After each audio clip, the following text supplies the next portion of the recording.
Tips obat batuk herbal buat bayi dan anak-anak yaitu menggunakan bunga belimbing wulu yang berwarna ungu pink seperti ini ya. Manfaat dari bunga belimbing wulu yaitu mengobati batuk, meredakan sakit tenggorokan, dan bisa membantu mengeluarkan dahak terutama pada bayi dan anak-anak. Kita ambil bunganya lalu kita cuci, kemudian kita tambahkan gula batu dan air secukupnya dan kita kukus selama kurang lebih 30 menit.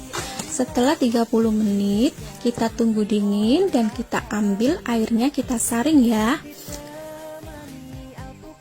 Jadinya warnanya ungu seperti sirup begini guys. Rasanya enak, ada manis ada asamnya. Selamat mencoba.